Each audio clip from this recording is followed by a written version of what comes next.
నా శ్రమల ద్వారా మధుర గీతాలు నేను పాడడం తర్వాతనే పెళ్ళయింది 1987. అవునా అన్న? మరి ఆ అక్కను పెళ్లి చేసుకున్నాక నువ్వేం రాసావంటే, ఎండిన ఎడారి వీచే వడగాలి.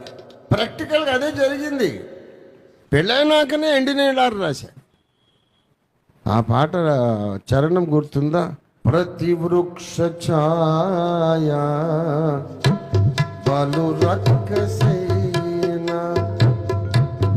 ఆదరణ లేక హృది వికలమైన ప్రతి వృక్ష ఛాయ బలు రక్కసైన ఆదరణ లేక హృది వికలమైన నిన్ను వీడనయ్యా ప్రాణప్రియుడా యేసునాథా తుది ఘడియదాకా నిన్ను వీడనయ్యా ప్రాణప్రియుడా యేసునాథా తుది ఘడియదాకా ఎండిన ఎడారి వీచబడ.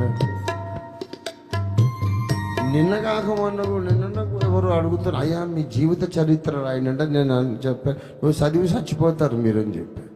ఎవరు తట్టుకోలేడు బాబు నా కథ.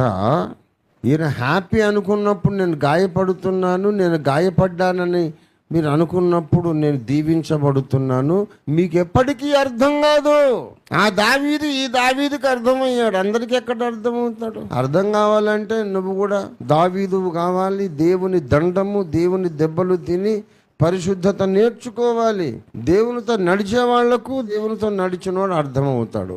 లేకపోతే ఎలాగర్థం? ఏదో అర్థమైంది అనుకుంటాడు అంతే. ఆ దైవజనుడు మాకు బాగా తెలుసండి. అంటే ఎట్లా తెలుసు, ఎంతవరకు తెలుసు అంటే ఫోటో గుర్తుపడతారు అంతే. ఫోటో గుర్తుపట్టే మందం తెలుసు. జీవితంలో ఏం గాయాలు తగిలినాయి, ఏం పాఠాలు నేర్చుకున్నాడు తెలీదు. అనుభవైక వేద్యము. దేవుని బిడ్డలారా అనుభవిస్తే తప్ప అర్థం కాదు.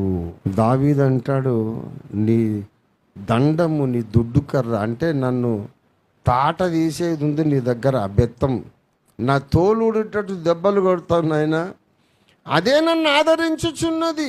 నువ్వు చేసే గాయాలు, నువ్వు చేసే నష్టాలు నన్ను ఆదరిస్తున్న. ఎందుకు తెలుసా? ఆ గాయాలే లేకపోతే నేను నరకానికి వెళ్ళిపోయేవాడిని, నేను రక్షణే కోల్పోయి